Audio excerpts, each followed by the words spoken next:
Hey, I the chopper, It on the beat. tougher, na fire TK generally genius ndini yo vich man wani anesilo kani Namara DXG na Tainash Utaino DJ Chenzo man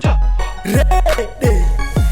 Skanaka akapangwa nekunu wakanaka Rikutsvaka mskanaka akapangwa nekunu wakanaka angava mutema kanaka tsuka esilomuriri bebi maninosipaka Rikutsvaka mskanaka akapangwa nekunu wakanaka andisi kuda anonyara kuwaina kozi kumashowo tengetichilaina ndiwe wangu suva saka ndatishaina ukandida unenge watogeina tomboshuta waniso mune vhidhiyo zvichiita tomboenda mastudio uchitamba wani drop paredhiyo uchispina kita kunge masteriyo ndiri kutsvaga skanaka akapangwa neunhu hwakanaka ndiri kutsvaga skanaka akapangwa neunhu hwakanaka angava mutema kanaka tsuka esilomuriri bebi maninosipaka ndiri kutsvaga mskanaka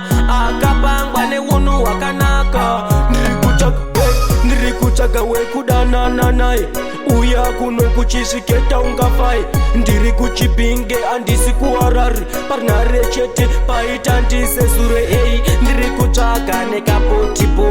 ndopanda mukumbira rudo ndipo kana chibvira ipatanipo emuna uyozisaka rudo rwanguo skanaka akapangwa neunhu hwakanaka ndiri kutsvaga mskanaka akapangwa neunhu hwakanaka angava mutema kanaka tsuka esilomuriri bebi maninosipaka ndiri kutsvaga mskanaka akapangwa neunhu hwakanaka handisi kuda anonyara kuwaina kozi kumashowo tengetichilaina ndiwe wangu suva saka ndatishaina ukandida unenge watogeina tomboshuta waniso mune vhidhiyo zvichiita tomboenda mastudio uchitamba wani drop paredhiyo uchispina kita kunge masteriyo ndiri kutsvaga skanaka akapangwa neunhu hwakanaka ndiri kutsvaga skanaka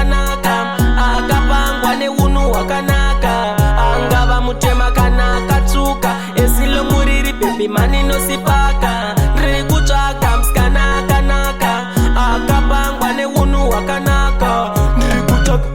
ndiri kutsvaga wekudanana naye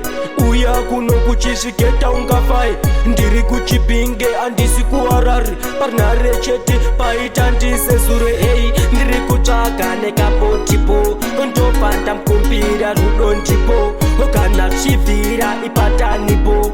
emuna uyozisaka rudo rwanguo skanaka ane unhu hwakanaka skanaka ane unhu hwakanaka kanaka tsuka maninosipaka